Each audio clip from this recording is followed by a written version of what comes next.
What do church songs, hip hop tracks, and rock anthems all have in common? They've all been used as weapons in order to fight for justice in America. From marches in Selma to songs and videos recorded today, protest music has played a powerful role in political and social movements throughout American history and has advanced and evolved over time. Today, I will be going over protest music and the evolution during the civil rights era, and then following up with talking about protest music during the Vietnam War, and lastly, talking about modernized protest music today.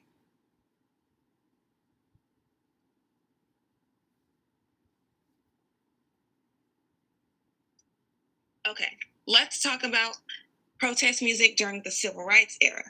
This occurred around the 1950s to 60s. During this time, protest music was often very repetitive and included chants and spirituals. Um, the chants and spirituals were easier for the people who were protesting to catch on to. Um, it gave people courage and brought them together. According to NPR's article, A Timeline to Protest 2020, there is a song that's titled We Shall Overcome that brought hope to the marches and rallies. Another song is titled Ain't Gonna Let Nobody Turn Me Around. This was sang at protests and during arrests. People often chanted to keep moving, keep talking, and not to give up, even when violence was in their face. Now let's get into talking about protest music during the Vietnam War. This occurred around the 1960s to 1970s, where songs were recorded and played over the radio or often played live in front of bands and an audience. These songs raised questions. For example, Bob Dylan's Blowing in the Wind asked about how long it would take for men and women to become free in America. Another song during this time is by Marvin Gaye, and it's titled What's Going On. It was inspired by his late brother who served in the Vietnam War and came back to nothing. According to Steptoe's article in the Smithsonian Magazine in 2021, this music was a blend of genres like jazz, gospel, and soul. Now, let's get into protest music today. Protest music today still continues to motivate people, but with new sounds and new visuals added on. And it's often spread throughout social media, different social media platforms with visuals. For example, R&B recording artist Her wrote a song that was inspired by George Floyd's killing by a police officer. It was titled I Can't Breathe in 2020. According to Henry's article titled Her Questions Indifference, this song captured exhaustion and frustration amongst the African American community.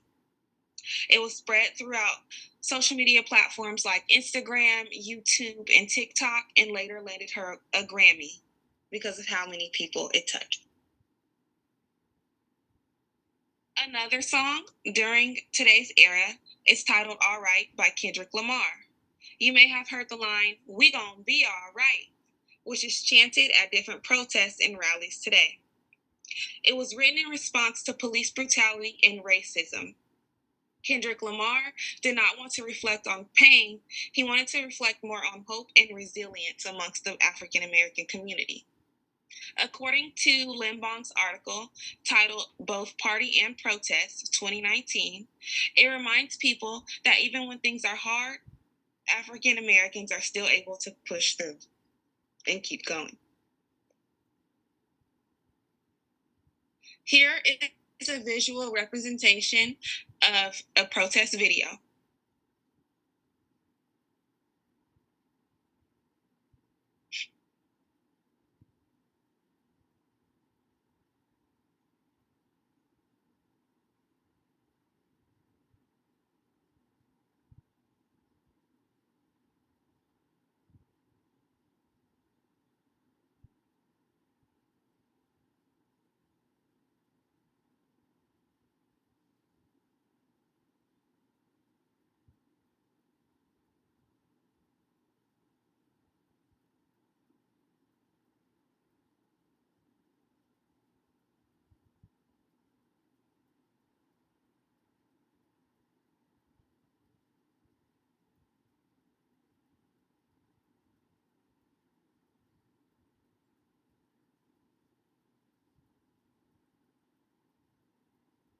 In conclusion, I went over protest music during the civil rights era, which involved chanting songs while marching live.